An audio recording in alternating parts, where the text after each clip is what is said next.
Well, today, 2,518 of what you up to now. Sharon Horne-Ellstrom here, sharing lessons learned, goals, objectives, tools, tips, tricks, strategies, things that work, things that have not worked, things that work for other people that don't work for me, things that work for me that don't work for other people, different processes. We're working on for a 9-day period. Tomorrow will be day 9, the RAPLIG process, which is a process that we're applying to this year's Let's Grow annual challenge in order to review, audit, check our progress, look at our lessons learned, look at the interaction between the area that we're talking about and all the other life framework areas or other things that it might interact with. Depending on the life framework area, it'll impact on different things than just the other life framework areas, but we want to cover those as well. When we're talking about it, because I'm applying it to our Supersize Your Business group as well, because I think there's lessons learned there about different areas and aspects of our business that we probably don't even ever consciously consider or even talk about. So I wanted to cover things like spirituality and contribution. Some businesses think about contribution and the impact that they're making on the rest of the world.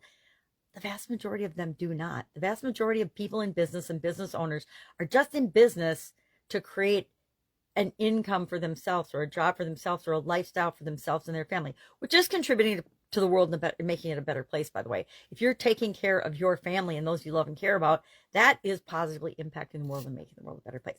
However, there is so much more we can do as business owners and leaders in our communities and in our homes and outside of our homes. So talked about the contribution for both our challenge as well as for our businesses, how we can show up and make the world a better place. Because I'm all about, if we're going to do something, let's make sure it's contributing to the world, contribution in a positive way, right? Lots of people are more than happy to contribute to the world in a negative way. And of course, they don't know that they're contributing to the world in a negative way, because if they did, they probably would make a different choice and not do it. Think of all the activists and all the things that have gone on in the last, 4+ years, and you just shake your head and you're thinking, what are they thinking? What are people thinking? Some of the unethical, immoral, criminal, treasonous behavior that's happened in America is just like mind-boggling to me. I guess I've been around long enough to see a lot of crazy, but the crazy level that we're at here now is just kind of a shake your head and think, oh my God, what's going on? This is why I always let people go as soon as they say they want to leave. I never let people stay on for the 2-week notice period, because they don't do anything in a positive way to contribute to the business the last 2 weeks that they're there. Once they've decided to move on and make a change, they've already decided to move on and make a change. We're seeing that with the presidency, and it's mind-boggling to me that someone can be allowed to wreak havoc and cause more damage to our country on their way out the door than they did in the last 4 years, which was mind-boggling that they could cause that much damage in the first place. So that is my editorial aside for today.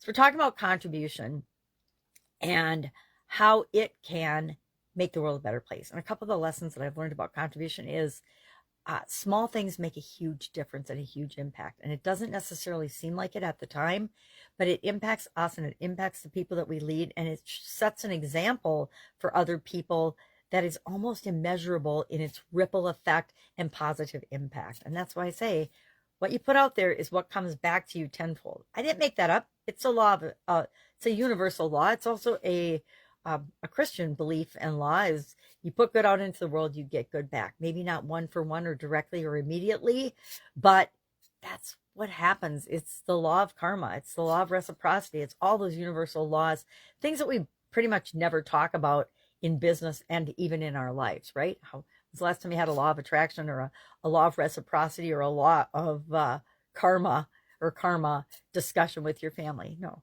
I can have it with my family in certain instances, but other times it flips off the switch of communication as well. So it just depends on where everybody's at, the different things that we talk about and consider.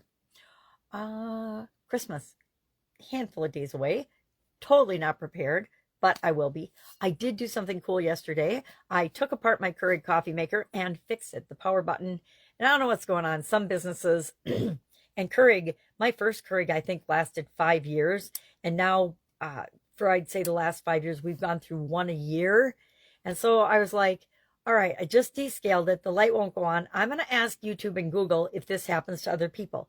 And lo and behold, thousands of videos came up that it happens to. So I thought, okay, well, if thousands of people can do it, and if thousands of people have shown videos of how to do it, I can probably figure it out with my magnifying glass. So that's exactly what I did. And now I realize that part of what I put back together is a teeny bit off. So I did get a cup of coffee, but it's not the best cup of coffee I've ever made. So I will tweak that a little bit more today. But I thought that was pretty cool. I haven't actually taken anything apart for quite a long time. So it's always fun to do that, especially when it works, right?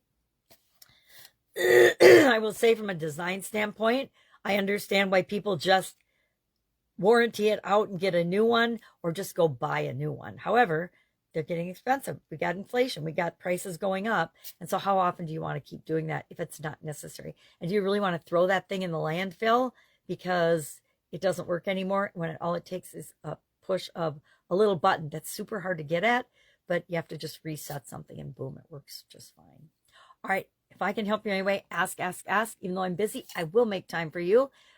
Otherwise, I'll be with you tomorrow. Have an amazing day.